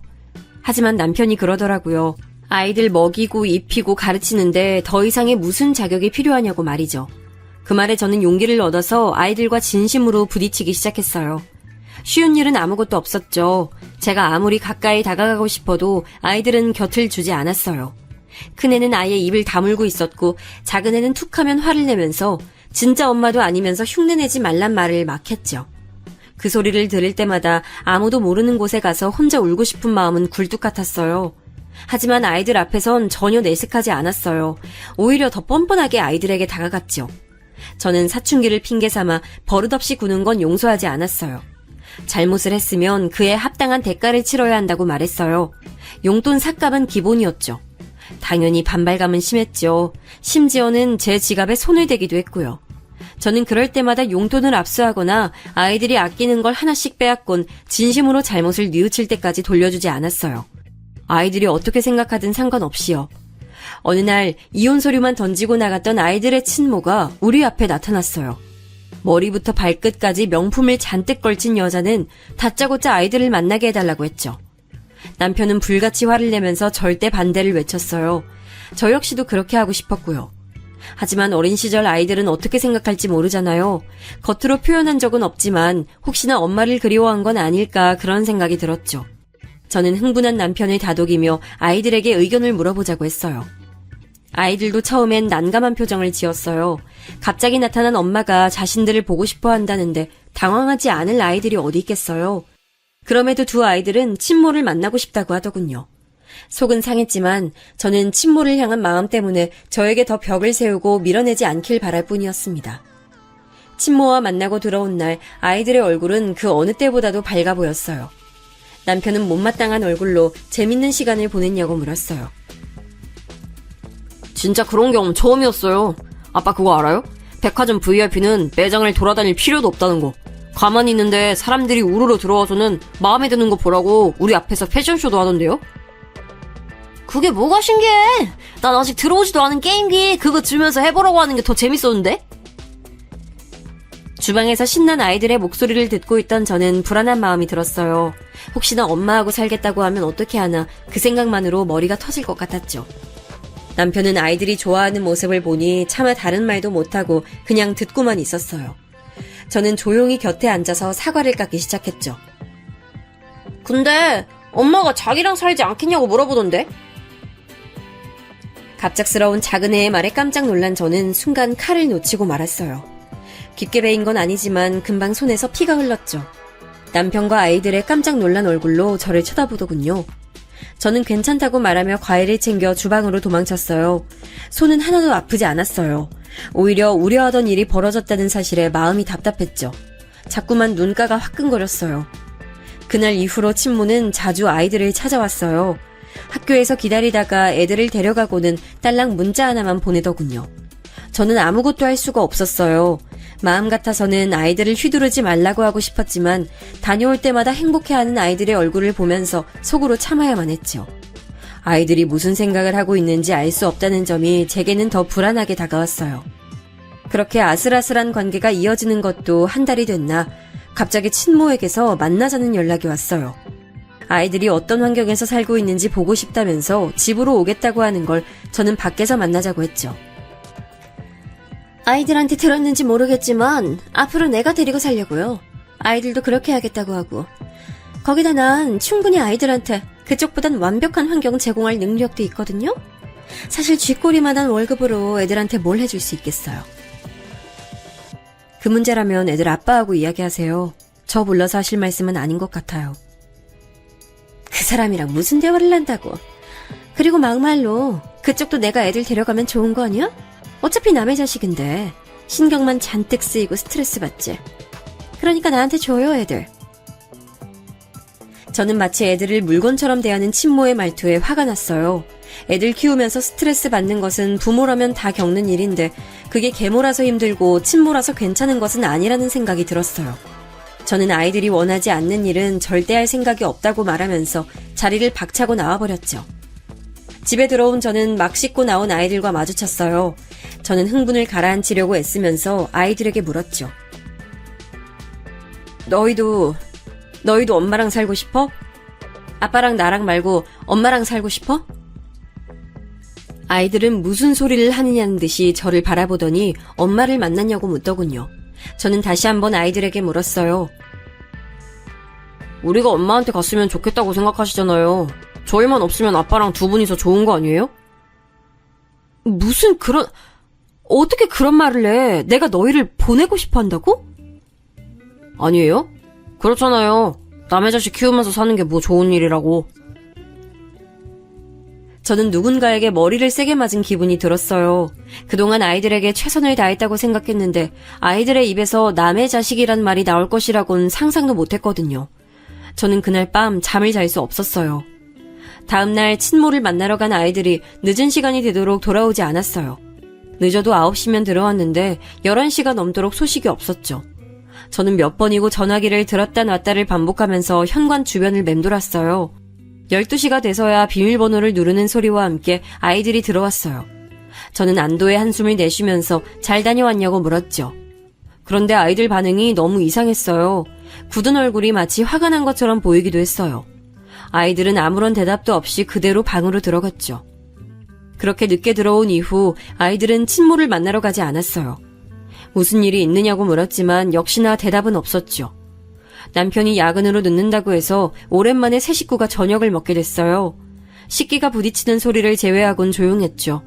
그런데 갑자기 큰애의 전화가 울리더군요. 큰애는 힐끔 보더니 바로 끊어버렸어요. 곧 작은애 전화도 울렸는데 이번엔 보지도 않고 그냥 꺼버리더군요. 직감적으로 친모의 연락이라는 걸 알 수 있었어요.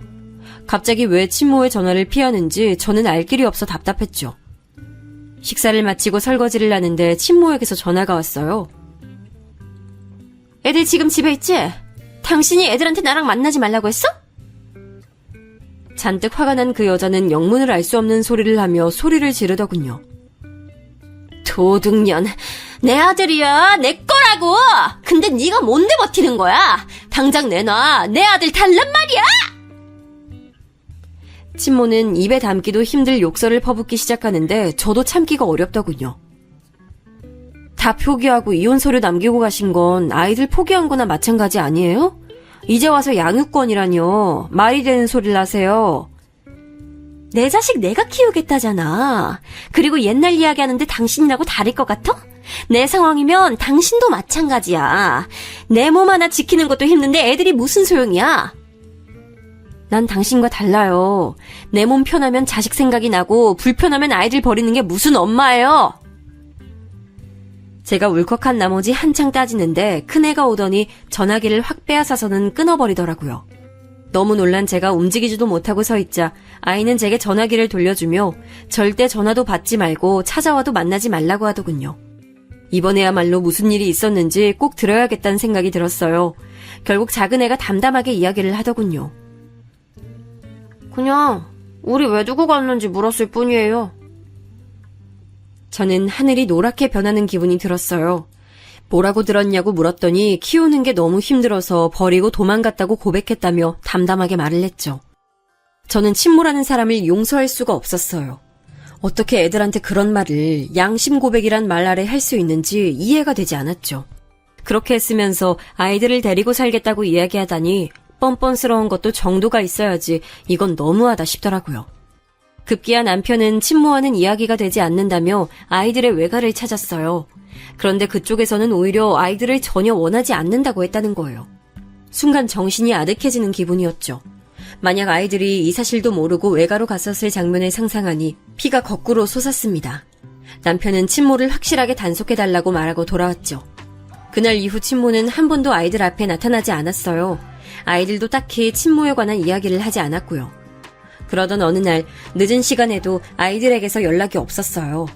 전화를 아무리 걸어도 받지 않았죠. 알아보니 학원에 가지 않았더라고요. 친구들은 집에 들어가는 것을 봤다고 하고요. 저는 깜짝 놀라 온 동네를 찾아다녔죠. 점점 더 불안해지면서 무슨 사고라도 난 건 아닌가 걱정이 됐어요.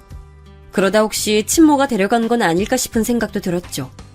그렇게 한참을 뒤져서 겨우 사람 없는 놀이터에 앉아있는 아이들을 찾았을 때는 정말이지 감사합니다 소리가 절로 나오더라고요. 저는 갑자기 사라진 이유를 물었지만 아이들은 아무 말도 하지 않았어요. 집으로 돌아오는 차 안에서 운전대를 꼭 쥔 저는 아이들에게 단호하게 말했어요. 너희가 날 싫어하는 건 상관없는데 이런 식으로 행동하는 건 이번이 마지막이야. 위험한 일에 말려들었으면 어쩔 뻔했어. 나는 그런 상상만 해도 손이 덜덜 떨리고 무섭거든? 그러니까 하고 싶은 말이 있으면 그냥 해. 다 듣고 있을게. 어떤 말이든 상관없어. 그리고 나도 앞으론 너희가 힘들게 하면 힘들다고 다 얘기할 테니까 비겁하게 우리 숨지도 도망치지도 말자. 알겠지? 두 아이들은 제 말에 대답 대신 입을 삐죽거렸지만 저는 그래도 상관없었어요. 기분 탓인지 모르지만 아이들 얼굴이 조금은 달라진 것 같았거든요. 나중에 알았지만 그날 친모가 찾아왔었다고 해요. 당장 자기를 따라가자고 하는 걸 거절했더니 친모가 길길이 날뛰면서 배 아파 낳은 사람은 자기인데 왜 자기 말을 안 듣는 거냐고 소리를 질렀다고 하더군요. 그러면서 아이들에게 눈치도 없느냐고 제가 얼마나 자기들이 사라지길 바라는지 아느냐고 하는데 이유도 없이 화가 나고 속상해서 도망쳤다고 말해줬죠. 고등학생이 되면서 확실하게 두 녀석은 분위기가 많이 바뀌었어요. 반항기는 쏙 빠지고 공부에 진지하게 임하기 시작했죠. 특별한 호칭 없이 지내던 녀석들이 제게 아줌마라고 부르기 시작한 것도 이쯤이었어요. 기분이 묘하더군요. 매번 저기, 저 이렇게만 불리다가 아줌마라고 제대로 불린다는 게 좋았어요. 아이들과 더 가까워진 기분도 들었죠. 해가 바뀌어 아이들이 수험생이 되자 저 역시도 신경 쓸 일이 한두 가지가 아니더라고요. 아이들은 공부하기 바쁘고 저는 입시 설명회를 들으러 다니기 바빴죠. 이미 대학을 보는 엄마들이 그러더라고요. 아이들 대학은 엄마가 부지런해야 잘 갈 수 있다고 말이죠. 남편은 누가 수험생인지 알 수가 없다고 하면서 놀렸지만 저는 아무렇지도 않았어요. 아이들 수능이 끝나고 저는 정말 잊을 수 없는 순간을 경험했는데요. 수능 성적표가 나온 날 아이들이 쭈뼛거리면서 다가와서는 성적표를 내밀더라고요. 큰애는 공부 잘하는 건 알고 있어서 기대만큼 나왔는데 작은애가 엄청 분발했더라고요. 예상 점수를 웃돌고 있었죠.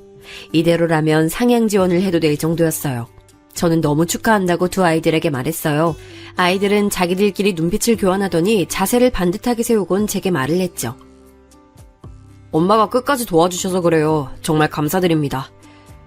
엄마라고 부르고 싶었는데 저희가 상처를 너무 드려서 입 밖으로 나오질 못했어요. 죄송하고 정말 감사드려요. 저는 그날 아이들에게 처음으로 엄마라는 소리를 듣게 됐어요. 저는 너무 놀라서 아무런 말도 할 수 없었어요. 멍하게 아이들 얼굴만 번갈아 바라보고 있는데 이런 제 표정이 웃겼는지 키득거리며 웃기 시작했죠. 엄마, 거울 좀 봐요. 무슨 귀신 같아요. 그게 뭐예요? 큰애가 손거울로 제 얼굴을 비추는데 번쩍 정신이 들었어요. 눈물이 흘러서 화장이 번졌더라고요. 저는 급하게 화장실로 달려가 얼굴을 씻었죠.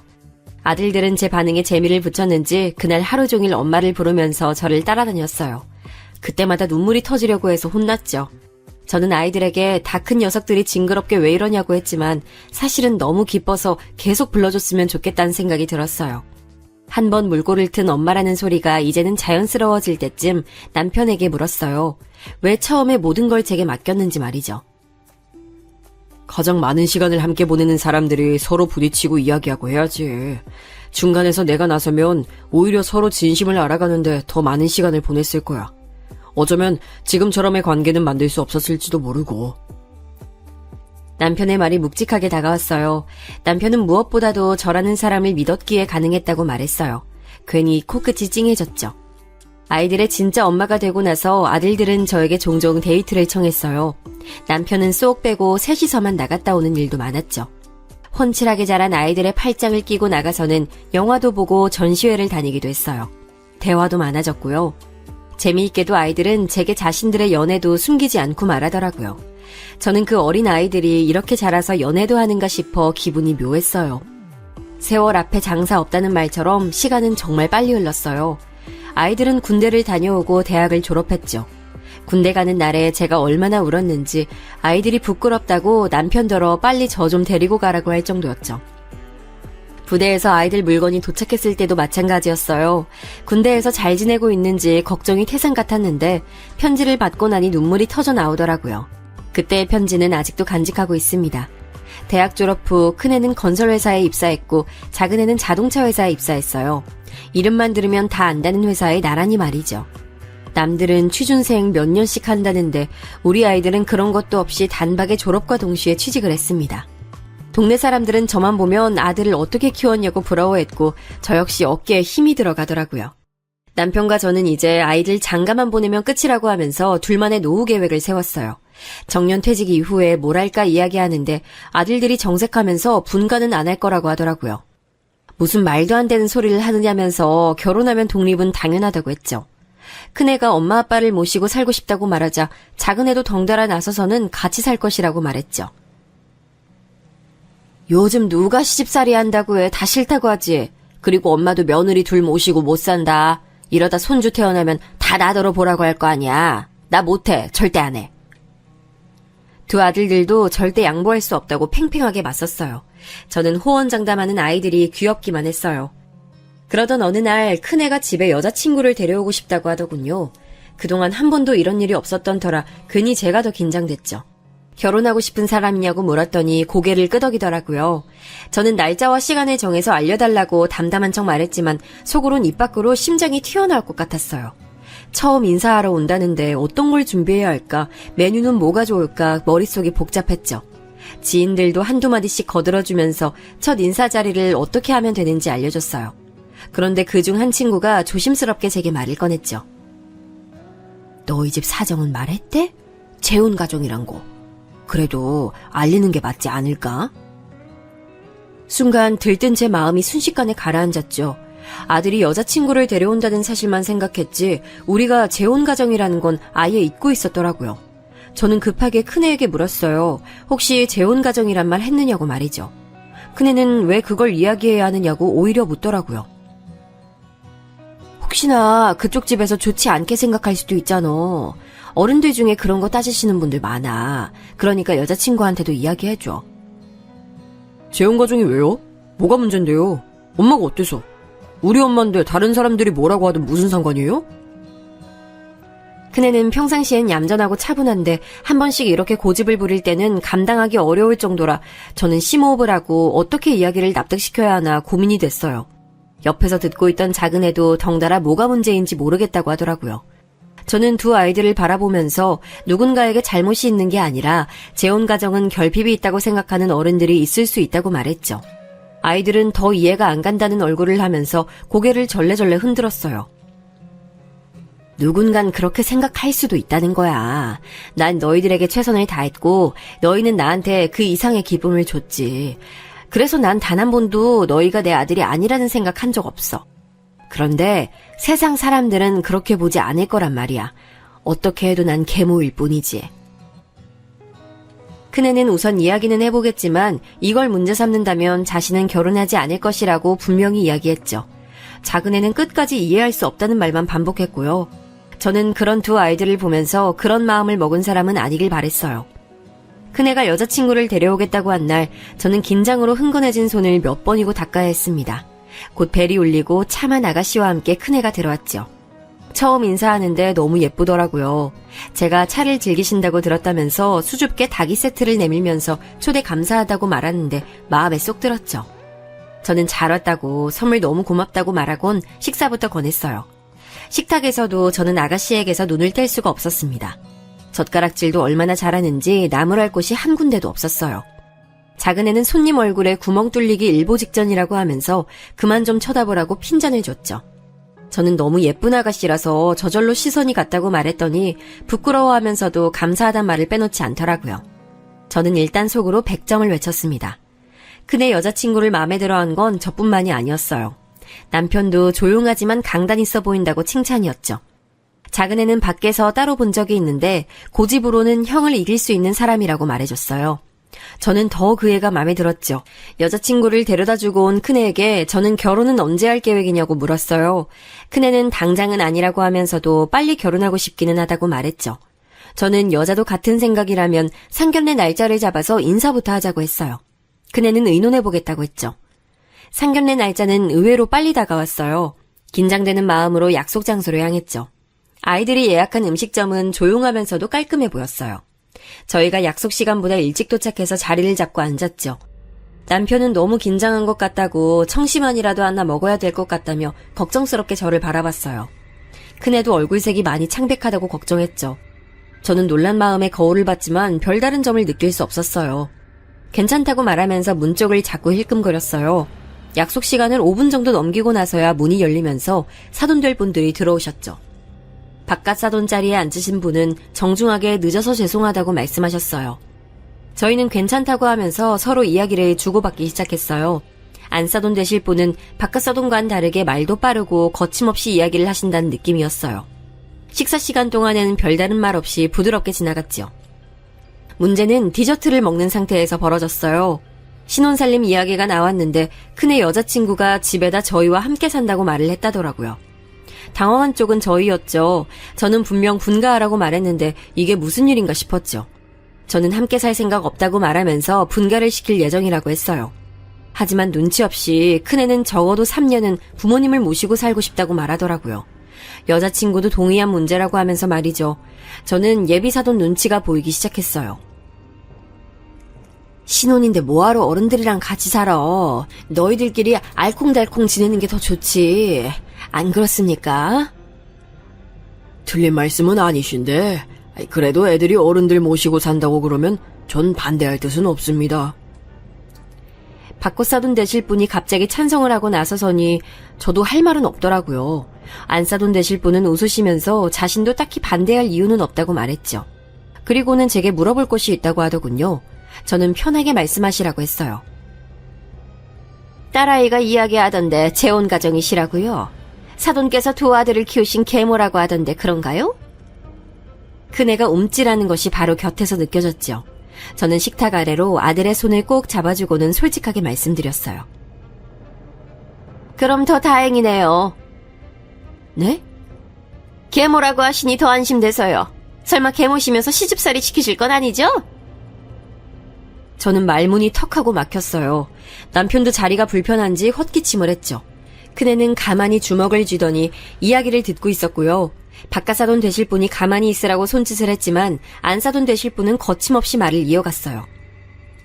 저희 애가 살림 사는 법도 잘 모르고 할 줄 아는 요리도 얼마 없거든요. 그런데 덜컥 어른들 모시고 살겠다고 하니 제가 얼마나 걱정이 되겠어요. 그런데 다행히 재혼가정이라고 하더라고요. 그 이야기 듣고 나니 안심도 되고 좋네요. 아들이라고 해도 계모인데 자기 배 아파서 낳은 자식이랑 어디 갔나요? 그럼 적당히 거리 두고 지낼 테고 당연히 며느리하고도 대면대면 하겠죠. 우리 애 힘들 것도 없이 딱이네요. 말씀이 지나치시네요. 저는 우리 아들들 키우면서 한 번도 제가 엄마가 아니란 생각한 적 없어요. 듣기 거북하네요. 저는 불편한 티를 여과 없이 드러냈어요. 어떻게 면전에 대고 저런 이야기를 할 수 있는지 도저히 이해가 되지 않았죠. 안사돈 되실 분은 이런 제 말에 발끈하며 말씀하셨어요. 제가 어디 틀린 말 했습니까? 계모가 왜 계모로 불리는데요? 말이야 똑같이 키운다느니 가슴으로 낳았느니 하지만 현실은 그렇지 못하죠. 어쨌든 계모라고 하시니 우리의 고생은 덜하겠다 싶네요. 안사돈 되실 분의 말이 끝나기 무섭게 우당탕 소리와 함께 큰애가 자리에서 일어나더군요. 사과해 주십시오. 저희 어머니 그런 말씀 들을 분 절대 아니세요. 저는 깜짝 놀라 큰애의 팔을 당겼지만 오히려 큰애는 요지부동이었어요. 안사돈 될 분은 인상을 쓰시면서 가르치는 말투로 큰애에게 말씀하셨죠. 이래서 계모가 문제 있다는 거야. 괜히 애들 눈치 본다고 잘못한 일을 잘못했다고 가르치질 못하니까 이런 일도 벌어지고. 어디서 어른한테 눈 똑바로 뜨고 대들고 있어. 내가 어디 틀린 말 한 것도 아닌데 어디서 못 배운 먹은 틱을. 큰애 여자친구가 급하게 자신의 어머니 입을 막으려 했지만 이미 다 들어버린 후였어요. 그때까지 별다른 말 없이 앉아있던 남편이 자리에서 일어나더니 제 팔을 붙들고는 일으켜 세우더라고요. 저희 인연은 여기까지인 듯합니다. 아무래도 결혼은 없던 것으로 하는 것이 좋겠습니다. 저는 깜짝 놀라 무슨 소리를 하는 거냐고 물었지만 남편은 저를 끌고 나가려고 하더군요. 저는 이렇게 나가면 어떻게 하느냐고 말했지만 대답은 오히려 큰애에게서 나왔어요. 어떻게 하긴요. 결혼 엎어버리는 거죠. 갑작스러운 반응에 큰애 여자친구도 당황하는 게 그대로 느껴졌어요. 저는 차분하게 앉아서 이야기를 하자고 했지만 우리 집 두 남자는 그럴 마음이 조금도 없었죠. 결국 저희 가족은 상견례 자리를 그대로 박차고 나왔죠. 집으로 돌아가는 차 안에서 저는 무슨 생각으로 이렇게 나왔냐고 두 사람에게 화를 냈어요. 하지만 두 사람은 반대로 더 이상 따져들지 못한 게 아쉽다고 하더군요. 상견례 자리였어. 이렇게 나올 자리가 아니었잖아. 내가 저번에도 말했지만 재혼 가정 그렇게 보는 사람들 있을 수 있다니까. 미리 말해줬잖아. 재혼 가정을 가지고 말하는 게 아니었잖아요. 엄마가 계모인 게 뭐 어때서. 우리 가족 사정 아무것도 모르면서 그렇게 말씀하시는 건 상대방에 대한 예의가 아니죠. 저는 그런 집 사위 될 생각 추호도 없어요. 저는 약간 흥분한 듯이 말하는 큰애를 보면서 지금 말고 살짝 가라앉으면 다시 이야기할 생각으로 알겠다고만 했어요. 집으로 돌아왔지만 상황은 달라진 것이 없었어요. 오히려 더 심해졌죠. 큰애는 오늘 있었던 일을 미주알 고주알 작은애에게 다 이야기를 했더라고요. 작은애는 큰애보다 몇 배는 더 다혈질이라 무슨 활화산 타오르듯이 부르르 떨더니 도대체 뭐하는 집이냐고 소리를 빽 하고 질렀어요. 그리고는 어떻게 그렇게만 말하고 나올 수 있냐고 큰애한테 화풀이를 냈죠. 저는 겨우 작은애를 말리고는 이 일을 어떻게 수습해야 할지 머리가 복잡했어요. 다음날 안사돈 되실 분에게 연락이 오더라고요. 밖에서 따로 봤으면 좋겠다고 말이죠. 저는 살짝 긴장한 마음으로 약속 장소에 나갔어요. 안사돈 되실 분이 먼저 말을 꺼내더라고요. 어제 일은 심히 유감입니다. 좋은 자리라서 모였는데 그렇게 가실 줄은요. 온 얼굴에 섭섭하다고 가득 써붙이신 듯 보였어요. 딸애가 닭달에서 나오긴 했는데 솔직히 제가 뭘 잘못했는지 모르겠어요. 없는 말 지어낸 것도 아니고 계모더러 계모라고 하는 게 뭐가 어떻다고 그렇게 반응하시는 건지 정말 너무 실망이네요. 안사돈 되실 분은 사과를 하러 오신 건지 아니면 어제 못다한 비난을 하러 오신 건지 어느 쪽인지 감이 오질 않았어요. 저는 침착하게 보자고 하는 이유를 물었죠. 안사돈 되실 분은 답답한 얼굴을 하시고는 결혼 준비 때문이라고 하셨죠. 저는 어이가 없었어요. 저는 솔직히 사과를 하러 오셨을 것이라고 생각했어요. 적어도 어제 무례했던 사람은 저희 남편도 저희 아들도 아닌 그쪽이나요. 정말 어처구니가 없어서. 아니 잘못이라뇨? 없는 말 지어낸 것도 아닌데 뭐가 잘못이란 말씀이세요? 안사돈 그렇게 안 봤는데 혹시 계모에 자격지심 있으세요? 아유, 있다고 하셔도 뭐 어쩔 수 없긴 한데 그걸 저한테 하실 말씀은 아니죠. 저는 벌떡 자리에서 일어났어요. 더 듣고 있다가는 귀가 썩을 것 같았죠. 그냥 없던 일로 하세요. 우리 아들 아까워서 안 되겠어요. 이봐요. 남의 가정사에 알지도 못하면서 함부로 말하지 마세요. 지금 하는 손가락질 다 자기한테 돌아오게 되니까. 내가 이런 말까진 안 하려고 했는데 당신 같은 사람한테서 어떻게 그렇게 고운 딸아이가 태어나는지 모르겠네요. 혹시 그쪽이야말로 계모인 거 아니에요? 등 뒤로 안싸돈 될 사람이 펄쩍펄쩍 뛰는 것이 느껴졌지만 저는 모른 척하고 집으로 들어왔어요. 집엔 아무도 없었죠. 저는 화가 나서 눈물이 날 지경이었어요. 큰애는 그날 늦게 집에 들어왔어요. 술도 마신 것처럼 보였죠. 그런 모습을 보니 마음이 흔들리더라고요. 가서 사과를 해야 하는 건가 싶기도 했고요. 하지만 큰애는 저를 보자마자 반갑게 제게 매달리더니 깔끔하게 끝을 냈다고 말을 꺼냈어요. 그 사람 어머니 오늘 만나셨다면서요? 얘기 다 들었어요. 또 엄마한테 무례하게 굴고 말 함부로 하고 그랬다고. 그래서 엄마가 결혼 없던 일로 하자고 하셨다면서요? 저는 그렇다는 말은 못하고 애꿎은 입술만 뜯었어요. 엄마, 전 다 괜찮아요. 엄마한테 나쁜 말 하는 사람들, 그런 사람들하고는 상종 못해. 안 해. 그러니까 저한테 미안하다고 생각하시면 안 돼요. 아셨죠? 저는 큰애의 등을 쓰다듬어주며 미안하다고 몇 번이고 중얼거렸어요.